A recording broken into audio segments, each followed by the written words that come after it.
The night my wife leaned over to whisper, "I'll just be a minute at a baby shower," and never came back to me was the night something in me died. Not because of the champagne smile she gave her best friend, not because of the perfectly staged celebration or the soft lies wrapped in silk and pastel, but because I already knew. I knew what the blood work said. I knew the nursery photos were fake. And worst of all, I knew Fallon had chosen the one man who once called me brother to help her hide it. I stood there, holding her coat like a fool, while they laughed just one room away. And in that moment, with my heart still beating and my hands still steady, I made a decision that would end every mask, every secret, and every piece of them they thought they had hidden. I didn't raise my voice. I didn't make a scene. I simply looked at my wife for the last time as someone I loved and saw her for what she really was. Before we dive into today's story, take a moment to share where you're watching from. We love seeing how our stories bring people together from every corner of the world. Your thoughts and comments are what make this community so special, and we're truly grateful to have you here. If you haven't already, don't forget to hit that subscribe button and turn on notifications so you never miss a new story filled with drama, resilience, and unexpected twists. Now settle in, get comfortable, and maybe grab your favorite drink because this is a tale you won't want to miss. Let's get started. It started with a lie wrapped in champagne and lavender. I remember the precise moment I felt it, the fracture. We were standing at the edge of a rooftop garden in Tribeca, sun spilling over crystal flutes and curated florals. Fallon was beside me, radiant in a blush dress she'd spent too long choosing, laughing a little too loudly, with her hand resting on the arm of a man I hadn't seen in 5 years. Cassian Avery. My best friend once. Her best friend now, apparently. And Colette. The guest of honor. She was all silk and smiles, holding her fake bump like it held the truth. It didn't. I knew. What they didn't know was that I had already run the test results. I wasn't just an architect with a sense of pattern. I was a man who noticed. And when Fallon left her tablet open one evening 2 months ago, I did what I hadn't done in 20 years of marriage. I looked. Colette's name. Blood panels. No pregnancy indicators. A script for a mild antidepressant. Notes from a gynecologist I recognized from my work at the Midtown Women's Clinic where I volunteered once a week. It didn't make sense. Not for someone who was supposedly due in 3 months. Not for someone who had just registered for over $15,000 worth of luxury nursery gear. But Fallon, she just kept knitting. I held on to the knowledge like a fault line under tension, not yet ready to break the surface. Not until I saw what I saw today. Cassian raised his glass, and Fallon leaned in. Too close, too familiar, too practiced. He toasted to the kind of families we choose, not just the ones we're born into. Everyone laughed. I didn't. When I pulled Fallon aside near the catering table, she gave me that look, calm, detached, a little smug. "You're being paranoid, Logan," she said. "It's Colette's day." I nodded, smiling for the cameras behind us, but my voice didn't match the smile. "We need to go." She tilted her head, that same infuriating gesture I'd once fallen in love with. "Are you seriously going to make a scene? I should have. God, I should have." But I didn't. I backed off. I let her walk away laughing again with Cassian while the photographer snapped photos of them against the skyline. I stood there like a ghost in my own life, holding the small glass of Prosecco I hadn't touched. The deception wasn't just Colette's. It never was. When we got in the car that night, the silence was heavy. Fallon scrolled through her phone while I drove, pretending not to notice my grip on the wheel. I tried once more. "I know she's not pregnant," I said quietly. She looked up, scoffing. "You don't know anything." "I saw the labs." Fallon froze. "You… what?" "From your tablet. 2 months ago. I didn't say anything because I wanted to believe I was wrong." She stared out the window. She miscarried. She didn't tell anyone. She needed time. "She's wearing a fake belly, Fallon," Fallon snapped. "Don't you dare accuse her. You don't know what she's been through." I pulled over. The car idled in silence. The air between us crackled. "It's not just her I'm accusing." She looked at me then. Really looked. And I saw something flicker fear, guilt, or something worse. Indifference. "She's your best friend," Fallon said coldly. "And Cassian," I shot back. "What is he to you now?" Her mouth opened, but nothing came out. I stared at her until she looked away. The air felt like ice. Back at home, I slept in the guest room for the first time since our son Liam was born. He was at college now, out of the house, out of the line of fire. Lucky him. I stayed up scrolling through old texts. Fallon's phone had been buzzing constantly for the last few weeks. Once she left it on the counter. I hadn't meant to see it, but I did. Midnight was electric. "Still thinking of your hands. Cassian." No question. No subtlety. No shame. I didn't confront her that night, or the next. Instead, I started documenting. Quietly. Precisely. Like any man who's lost his dignity, but not his mind. I visited the florist who'd staged the baby shower and asked for receipts. Colette had paid in cash. Always a sign. I met with Dr. Harmon, an OB/GYN friend, who confirmed there were no patient records for Colette under her insurance. I photographed the nursery at the shower tags, still dangling from untouched baby clothes. I cross-referenced social media posts with GPS data. Every lie had a pattern. It was only when I returned from a business trip to Chicago and found Cassian's cologne, his very specific, obnoxiously rare cologne, lingering in the hallway outside the master bedroom, that I knew it wasn't just emotional anymore. They were using my home. My bed. That night, I stood in the living room with all the lights off, watching Fallon brush her hair like nothing was wrong. "You've been sleeping with him," I said. She froze. Then almost too quickly, no. I waited. She didn't repeat it. Instead, she turned her voice barely above a whisper. "It was one night. One night. In our bed." She winced. I nodded. "We're done." Fallon's face collapsed. "Logan, please." But I was already walking away. I didn't yell. I didn't cry. I didn't demand anything. I just left the room as quiet as the betrayal that had crept into my life long before I noticed. Outside, the city pulsed with life. I stood on the sidewalk under the flicker of a street lamp, realizing something both freeing and devastating. I had no tears left. Only strategy.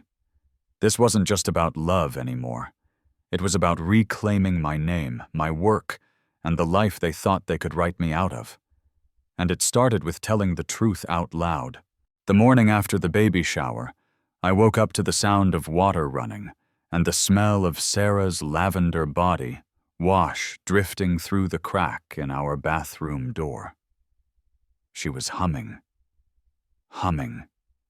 As if yesterday had been just another social win in her curated life, perfect outfits, perfect friends, perfect lies. I lay still in bed, staring at the ceiling, replaying every frame of what I saw. Colette's nursery that wasn't a nursery. The sealed crib box. The untouched diaper packages. and Alaric smirking as he handed me champagne with the words, "To fatherhood," sticking to his lips like syrupy rot. I hadn't said anything last night after we got home, not because I was unsure, but because I was too angry to trust my own voice. I knew how that would go, how Sarah would twist it into jealousy, into insecurity. I needed facts, proof, evidence so undeniable it would break through the web she and Colette had spun for years. So while she got dressed, I waited. When she walked out, she was wearing the coral silk dress I'd always liked, soft, minimal, disarming. She smiled, pulling her hair back into a loose twist. I told Colette I'd stop by today to drop off the gift card for that charity she mentioned. I nodded, my voice steady. Which charity was that again? She blinked. Just for a second. The one for bereaved mothers. Hope after loss. I think that pause told me everything. I didn't respond. I stood, got dressed in silence, and headed to the kitchen. My phone buzzed just as I poured coffee. A message from Dr. Harmon. Nathaniel Harmon.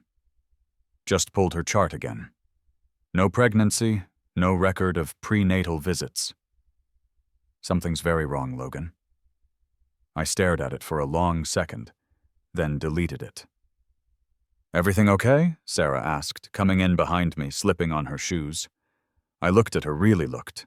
She was too composed, and her eyes didn't scan me like they usually did when she was genuinely curious. She was watching for a shift, an emotional crack, a cue to deflect. Fine, I said. I might stop by Julian's later. We've got to finalize the restoration permit. She nodded. Tell him I said hi. She kissed my cheek, lingering slightly, habit or guilt, I couldn't tell, and left. As soon as the door clicked shut, I grabbed my keys. I drove straight to Colette and Alaric's penthouse in Upper East Manhattan. The doorman didn't question me, he recognized me from parties. Morning, Mr. Carter. I rode the elevator up alone. The lobby was too quiet. A strange chill settled over me, something between instinct and dread. When I stepped into their apartment, it was immaculate.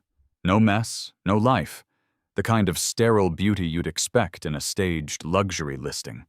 I moved quickly past the foyer, past the gilded living room, into the nursery. Everything was still exactly as I remembered it from yesterday, except for one thing. A handwritten letter lay on the dresser, unsealed, addressed to Dear Little One. I read it, then I took a picture. Then I took the letter. Downstairs, I waited in my car parked just around the corner. It took less than 40 minutes. Sarah pulled up in her Tesla, stepped out with a too bright smile and a designer tote that barely swung against her hip. She entered the building without looking around once. 15 minutes later, she came back out. But this time, she was pale. She walked fast. Got into her car without making a call. No social media check-in? No post-drop-off selfie. Just silence. I followed her. She didn't go home. She went to Central Park. Parked near the reservoir. Sat in the driver's seat for nearly an hour, staring ahead. Then she took out her phone and made a call. I couldn't hear what she said, but I didn't need to. Later that night, as we sat in bed in separate silences, she finally spoke. I found a journal. I didn't react. It was letters to a daughter Colette lost, but they were dated before she announced this pregnancy. Still, I said nothing. She kept writing to her, as if she still existed, as if she were coming back. I turned toward her, calm but unsparing. You're saying she's not pregnant? Sarah looked down. No, she's not. I let that land, let the silence stretch until it felt like a weight between us. She lied to raise money for her nonprofit, she said, her voice breaking. She promised donors she'd name the baby after their children. after their dead children. A cold wave washed through me. Even knowing what I knew, the depth of it still hit like concrete. "Why didn't you tell me yesterday?" I asked. "I didn't know. Not for sure. You were protecting her." She looked away. I stood, walked to the window. The city glimmered like a lie, beautiful, unreachable, glittering with illusions. "I have something to tell you too," I said quietly. "About you and Alaric." She flinched. "Logan." "I know," I said. Her breath caught. I turned to her. "I've known for weeks." Her hands shook. "It was a mistake. It was stupid. I don't," I said sharply. "Not yet." She was crying now. Quiet, ragged. "I need you to listen very carefully," I continued. "You're going to take that journal. You're going to make a copy. And then you're going to reach out to Penelope Graves, the biggest donor." Sarah looked up, startled. "Why her?" "Because she's the one who will burn this to the ground if you give her the match." Her voice trembled. "She's grieving." "That's exactly why. She was exploited." Sarah swallowed hard. "You're asking me to betray Colette." "No," I said. "She betrayed herself. And you helped her." She didn't argue. The next morning I woke to the sound of the front door closing. Sarah was already gone. By afternoon, Penelope Graves had posted a cryptic tweet. "What kind of person promises to name a child after your dead daughter and never even carried one?" By nightfall, the message had gone viral. And by midnight, Colette's name was trending. Scam baby shower, nonprofit nightmare, grief as a business model. In bed, Sarah lay on her side, silent. Her phone buzzed endlessly. I didn't touch her, but I also didn't walk away. Not yet. Because as much as this hurt, and it did, I needed to see just how far she'd go when the truth didn't serve her anymore. That night while she slept, I opened her phone. No passcode. Just habit. I went to the archived texts. And there they were. Every message between her and Alaric. Every photo. Every secret smile turned digital stain. I closed the phone, set it gently back on the nightstand. Then I lay down and stared at the ceiling. The unraveling had begun, and neither of them knew just how far I was willing to go to finish it. By the time the gallery lights dimmed and the jazz quartet started playing their mellow set, I had already begun noticing how the social gravity in the room bent toward Fallon. She stood beside Cassian, near a minimalist marble installation, white wine in one hand, the other resting lightly on Cassian's lapel as if she had orchestrated the entire evening. And maybe she had. Julian caught my eye across the room, and we shared the briefest of nods. He was watching them too, but he didn't move, didn't flinch. He was always more patient than I was. Fallon had taken to reintroducing herself lately as executive partner at Carter Ellison, a title I once built from the ground up. Tonight she flaunted it, as if the firm had always been hers. It was working. The whispers in the crowd weren't just polite, they were approving. "Logan." The voice beside me was low and familiar. Mina Fong, a real estate partner from the 88th floor. "You weren't at the quarterly summit," she said, her eyes scanning mine. I sipped my drink. "Didn't get the invite." She tilted her head. "Fallon said you were traveling." "Indonesia." "Was it?" I held her gaze. "Sure." A few beats passed. She seemed to understand more than she let on. "Just know," she said quietly, "some of us notice when the foundation shifts." Then she turned and disappeared into the silk and silver crowd. 3 days later, my phone buzzed with a familiar chime. It was my youngest, Jonah. "Dad, I forgot my sneakers for practice." "Where are you at Mom's? I'll swing by." By the time I reached the West End loft, Fallon and I once shared, now Cassian's name was on the mailbox. My breath was shallow. I told myself it was from the stairs. Jonah opened the door. "Thanks, Dad." He ran back inside. Then I heard them. Fallon's voice sharp hissing through the hallway. "If he finds out about the filing Cassian cut her off, he'll cave. He always caves. He doesn't have it in him to burn things down." I froze. Filing. My chest tightened as I stepped back, careful not to be seen. That night I pulled up the public court database and entered my name. 2 filings, one for revised custody terms, the other for asset restructuring. Both filed under Cassian's legal firm. Both initiated last week. Fallon hadn't told me. She hadn't said a word. I called Julian. He picked up on the second ring. "It's starting," I said. There was silence on the other end. Then I was wondering how long she'd wait. At Julian's insistence, I met him at a cafe uptown.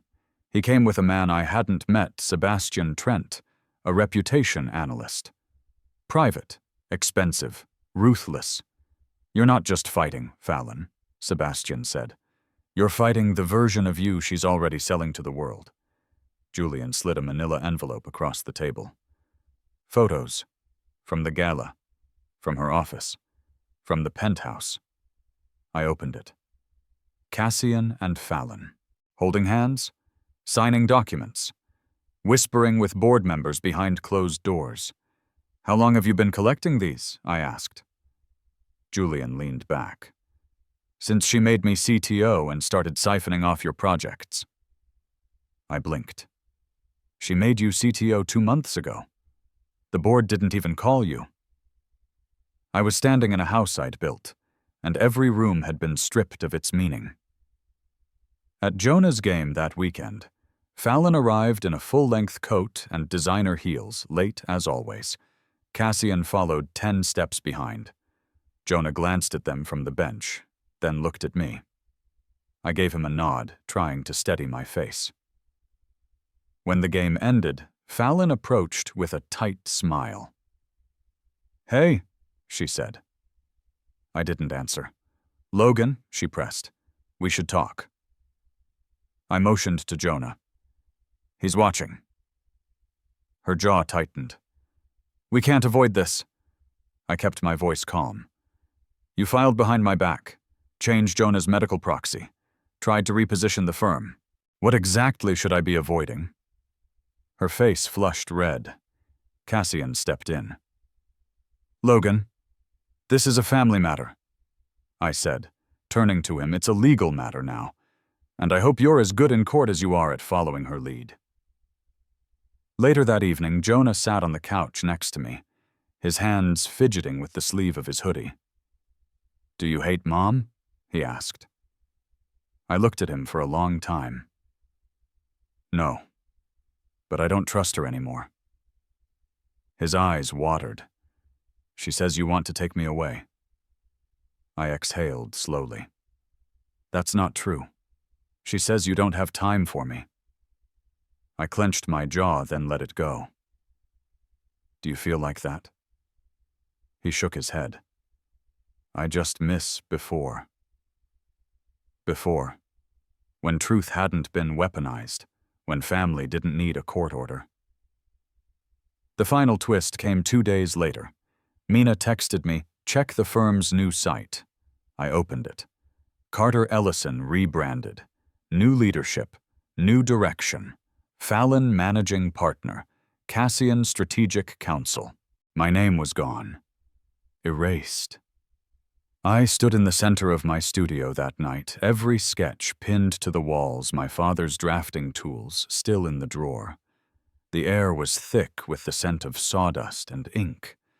They had taken everything except the one thing they couldn't touch: my capacity to rebuild. And now I would. But not with rage, with precision, with patience, and with the truth. I wasn't just being cut out, I was being erased. The morning after the gallery confrontation, I sat across from a former Carter Ellison intern, now working for a rising boutique PR firm in the Bay Area. She looked nervous, scanning the cafe like someone might be watching. But her voice was steady. I thought you should know the internal campaign Fallon's running. It's targeted, subtle, but brutal. How so? She's telling clients you've had a breakdown, that you were removed for health reasons, not performance. My stomach turned, but I kept my face still. And people believe her. She's Fallon Carter. She always sounds convincing. That was when I knew the stakes had changed.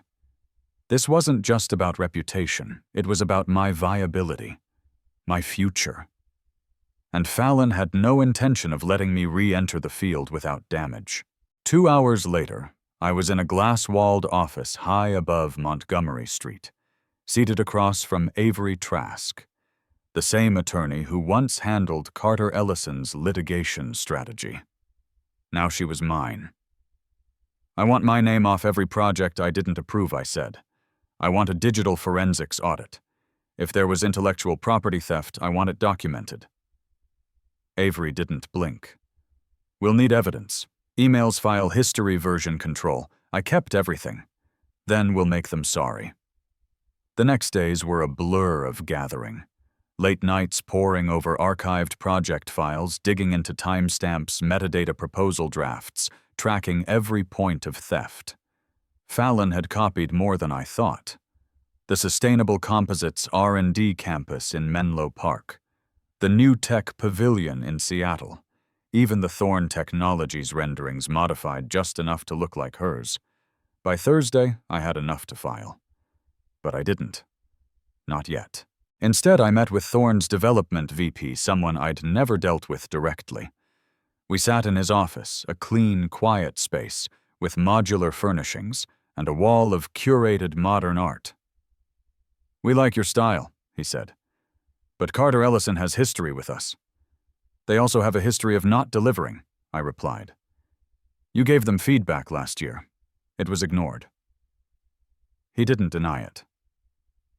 I'll submit a formal proposal. Continued. No strings. If it stands on its own, great. If not, I walk. That weekend, I finalized the concept. Sleek, minimalist, rooted in biophilic design, air-light, green energy systems. It wasn't just sustainable. It was intentional. Thorn signed a week later. That's when Fallon showed up at my new office. The place wasn't flashy exposed concrete matte glass plants hanging from steel beams, but it had my signature. It was mine. Fallon walked in like she still owned the city. Cassian behind her arms folded. I didn't invite them in. They came anyway. You're making this personal, she said.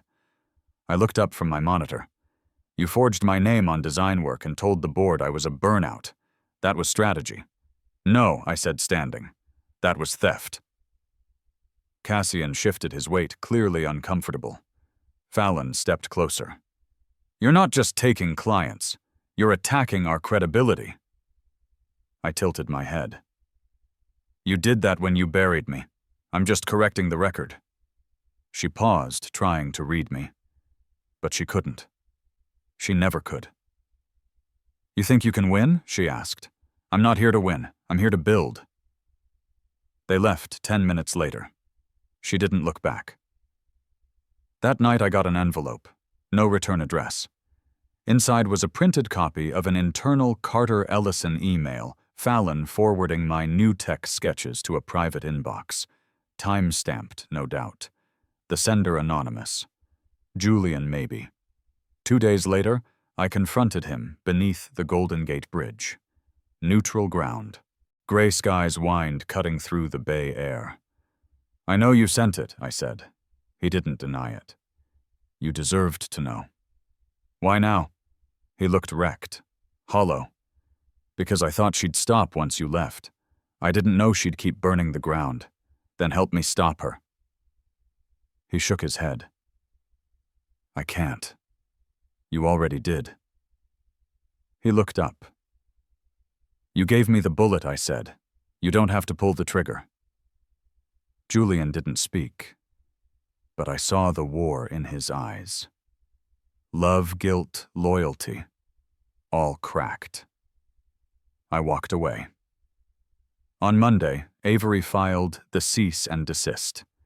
Within hours, Carter Ellison's legal team called. No comment, just a threat to counter-sue. But by then, it didn't matter, because Thorne had quietly leaked the new concept renderings with my name on them. The press picked it up. LinkedIn buzzed. Architects Weekly ran a piece titled Reclaimed Legacy, Logan Carter's Return to Form.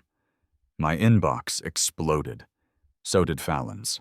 By Friday, my old assistant forwarded me screenshots from the office Slack. Rumors. Panic. People asking questions. That night alone in my apartment, I replayed the last 5 years in silence. Fallon's voice at pitch meetings, Cassian's hand on my shoulder during the Carter Ellison retreat in Big Sur, Julian's nervous laughter at my birthday dinner the year before everything fractured. How many moments had I mistaken for friendship, for loyalty? How many times had I chosen silence over confrontation, professionalism over suspicion? I stared out the window toward the Bay Bridge, lights blinking in the fog. Below, the city kept moving Uber headlights, neon signs, late-night dog walkers, all unaware that 3 lives were about to publicly detonate. And mine. Mine was about to rise. Not from vengeance, but from clarity. Because this was never just about contracts or credits. It was about the quiet men.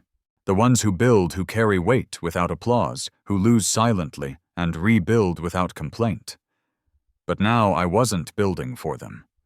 I was building for me. And this time no one else would sign the blueprints. Not Fallon, not Cassian, not Julian. Just me and the truth.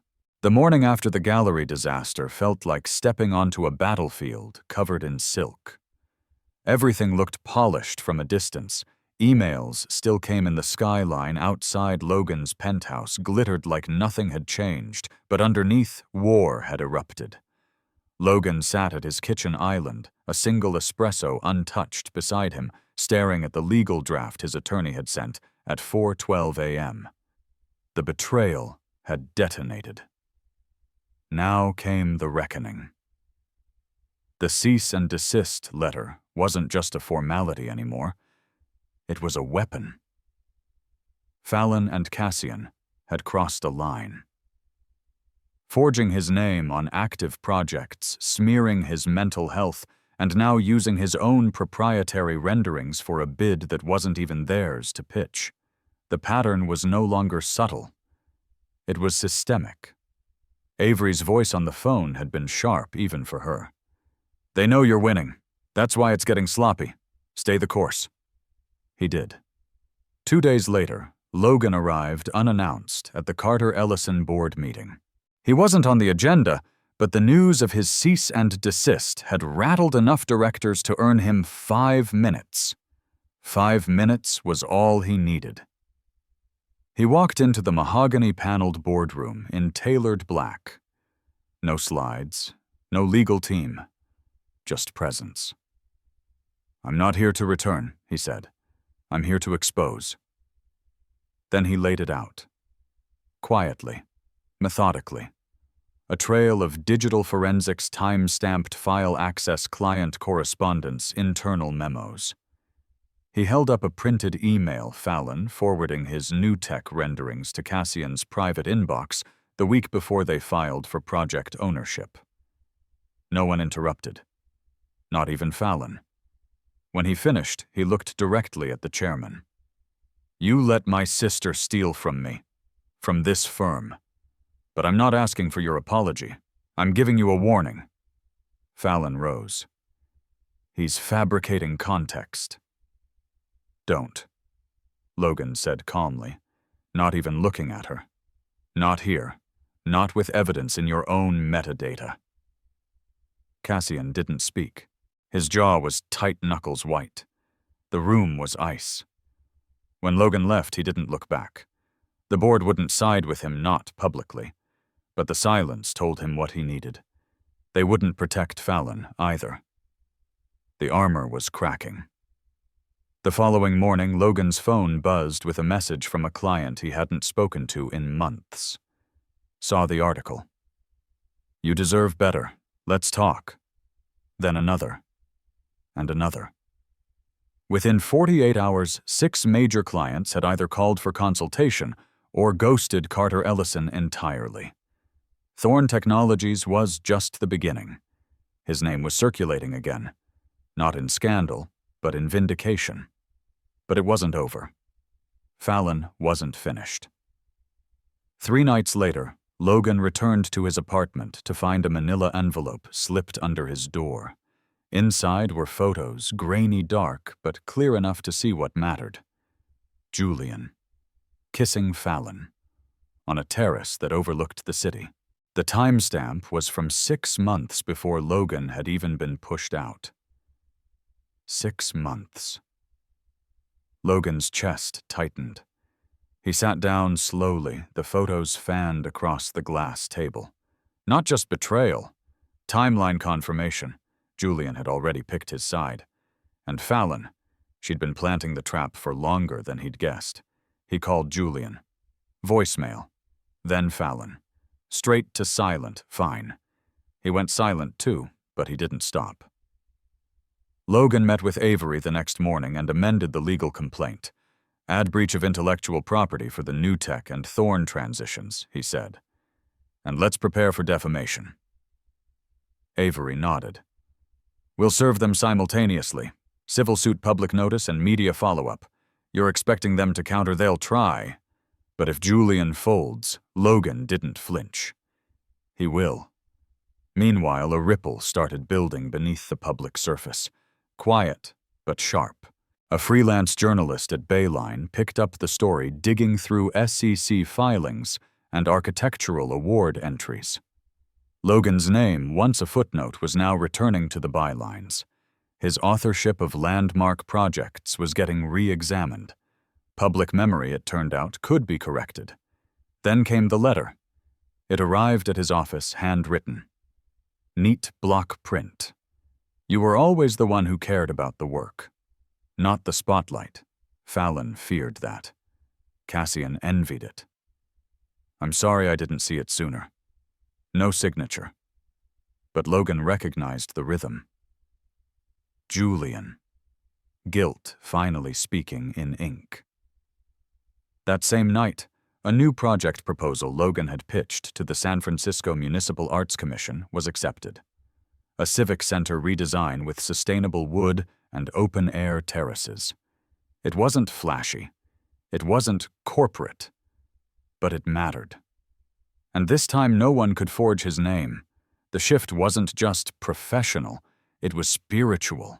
Logan walked through the empty floors of the new building he was designing, a small firm's new headquarters, still under construction, and placed his hand on the raw beam of a staircase not yet installed.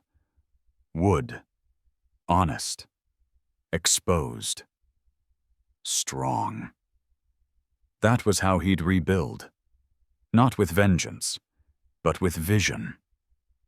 Back at home, he sat on his rooftop deck, a blanket over his lap, the city stretching quietly below.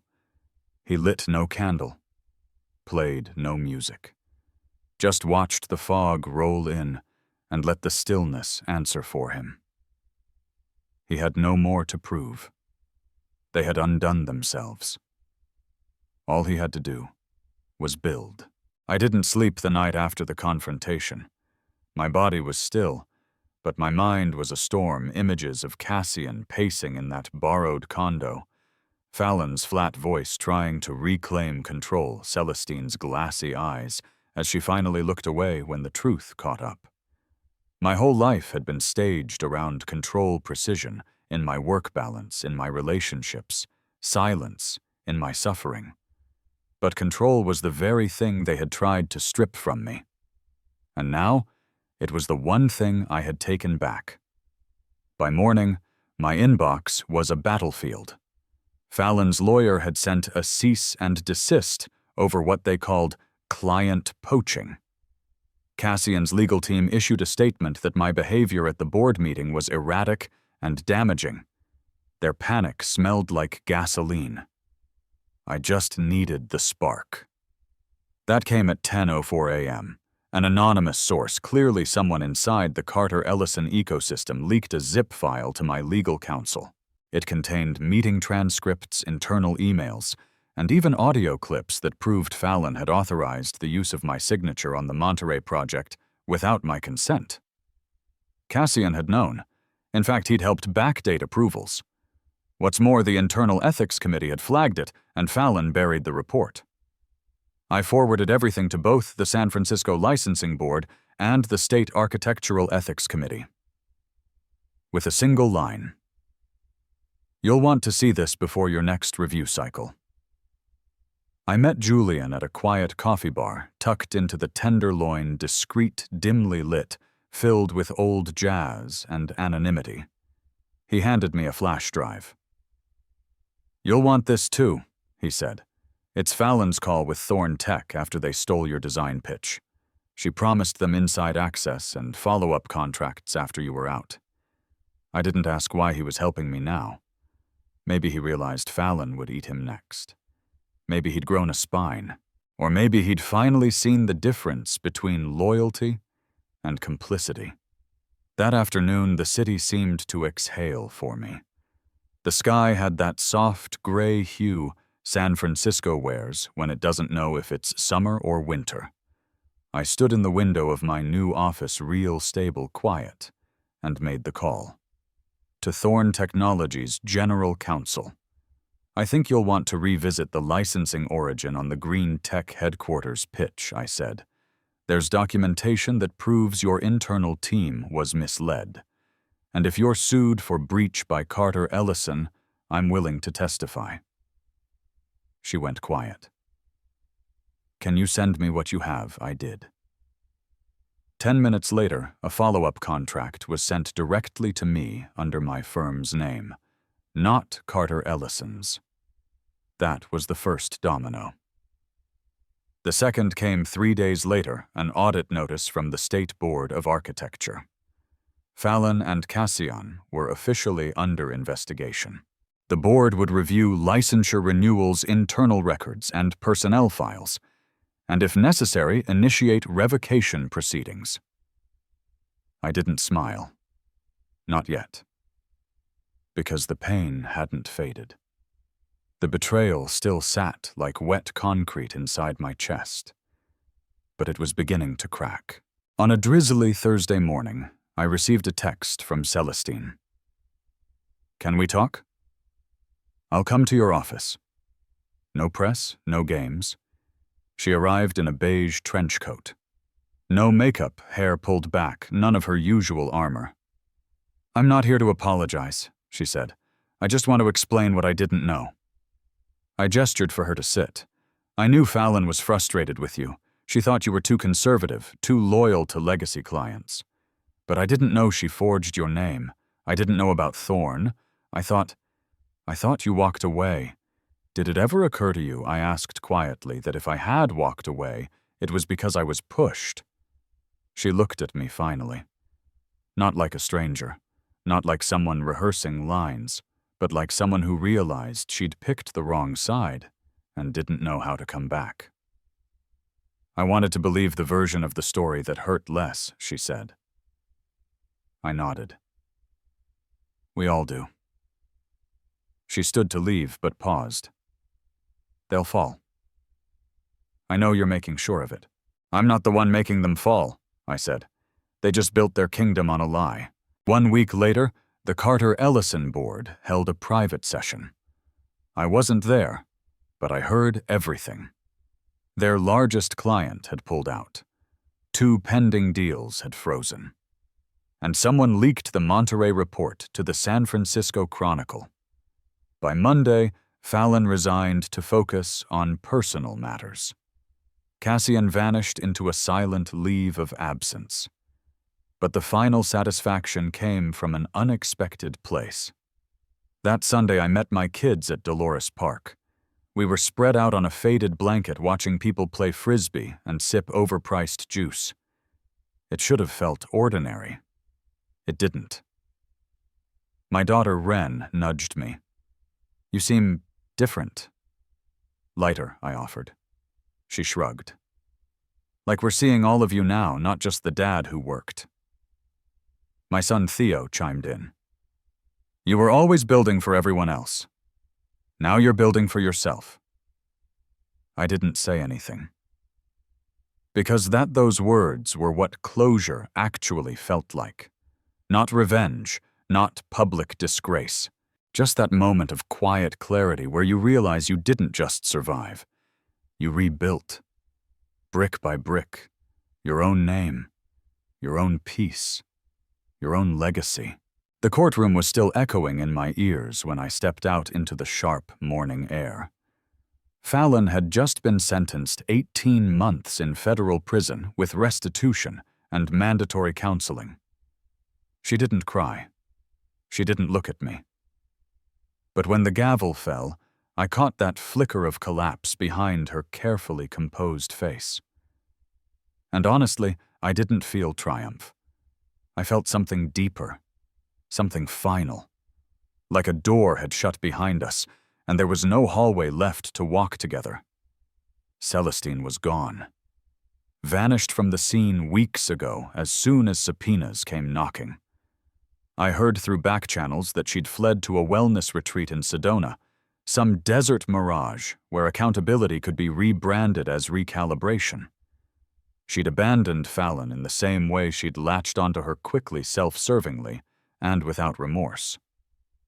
I didn't bother chasing either of them. Their exits were their legacy. But Arch and our story wasn't over. We'd spoken briefly after the sentencing. His voice was steady, but his hands trembled when he handed me the envelope.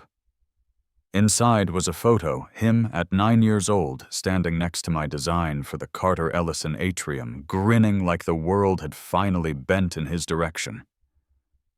"I've known who you were for years," he told me. "I just didn't want to believe Fallon could do that to her own brother."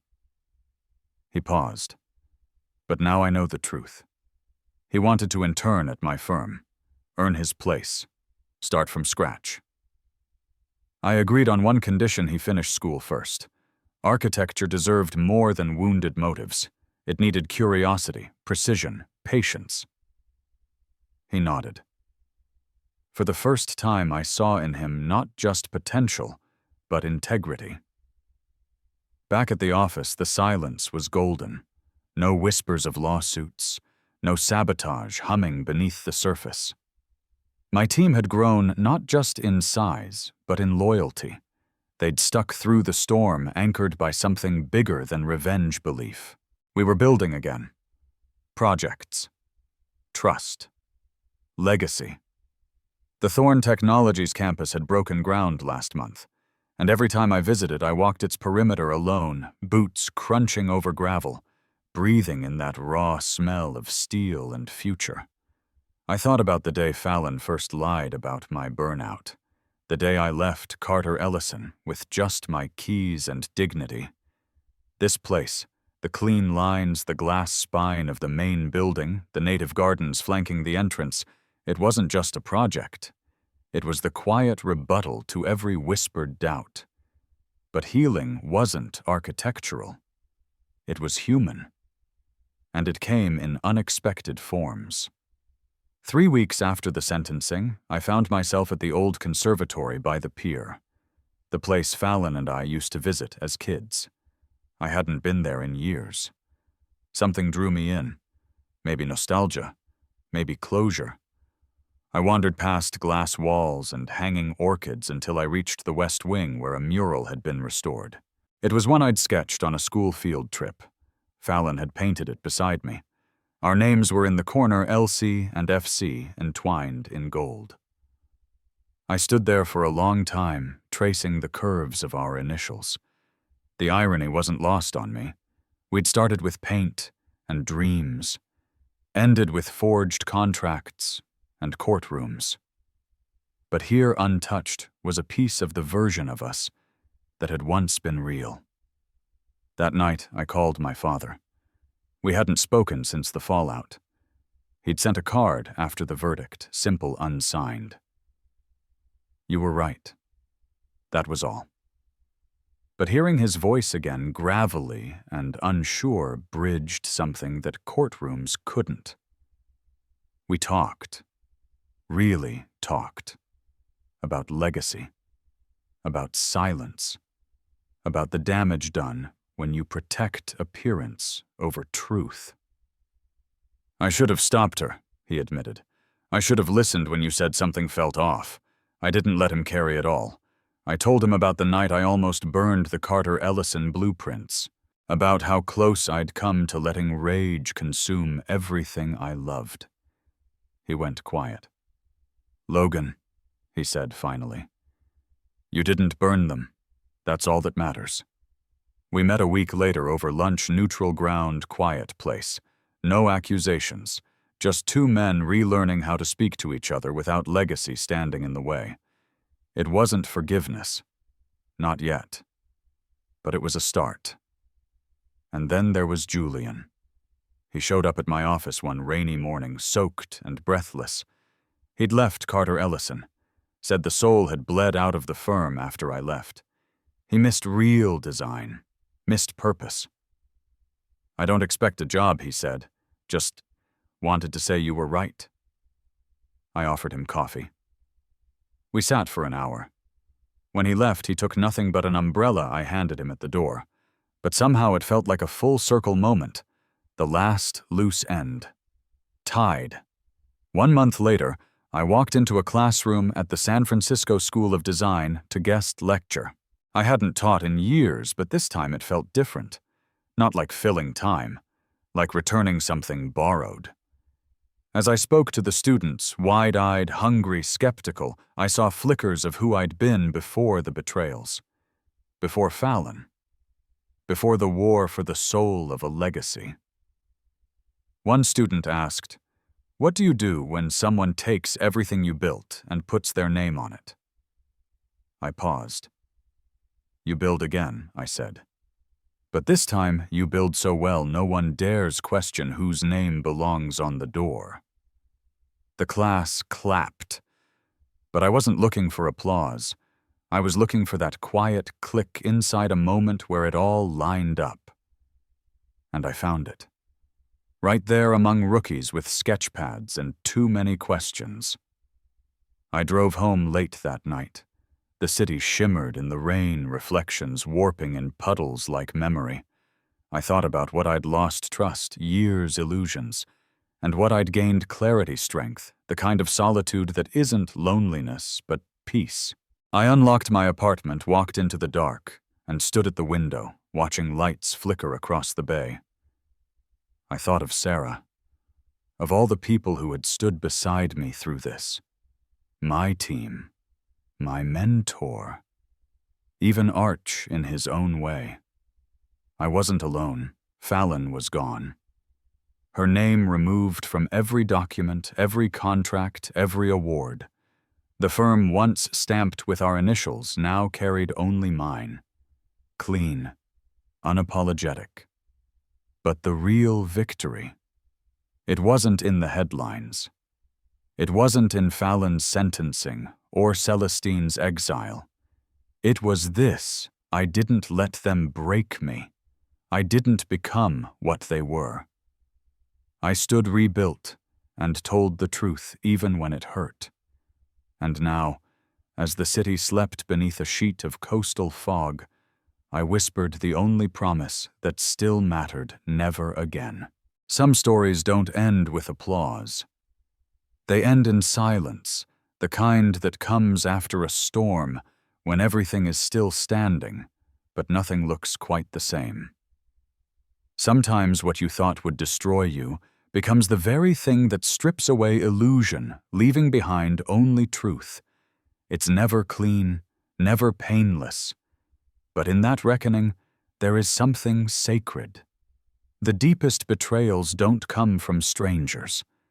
They come from the people we once held closest, the ones we trusted with our dreams, our stories, our lives. And when that trust is shattered, it doesn't just wound, it redefines us. Not in one dramatic instant, but in thousands of quiet moments when we choose dignity over revenge, clarity over chaos, and truth over performance. There's power in that choice. Not the kind that screams or demands recognition, but the kind that builds itself brick by brick, away from the noise rooted in purpose. The kind of power that doesn't just survive loss, it transforms through it. Sometimes the path forward isn't about proving others wrong. It's about proving to yourself that you were always right to begin with. That integrity wasn't naivety. That walking away wasn't weakness. That rebuilding quietly with grace and precision is its own form of justice. And sometimes justice doesn't come in dramatic scenes or televised apologies. Sometimes it comes in subtle, lasting shifts, a door closed, a contract voided, a lie exposed. The world doesn't always offer closure wrapped in bows, but it offers clarity. And in clarity, there is peace. The world won't always recognize the battles you fought behind the curtain, the nights you didn't sleep, the days you kept showing up, the moments you wanted to break but chose to breathe instead. But you will know. And that knowing that is your reward.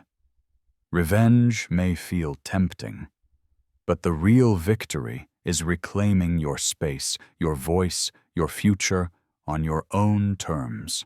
To create something so strong, so beautiful, that those who tried to erase you are rendered irrelevant by comparison.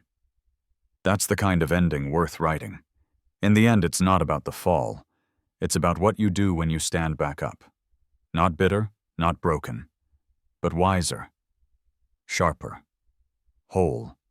Because every betrayal opens a door not just to pain, but to reinvention, to draw a new boundary, to build something no one else can claim, to write a story no one else can rewrite.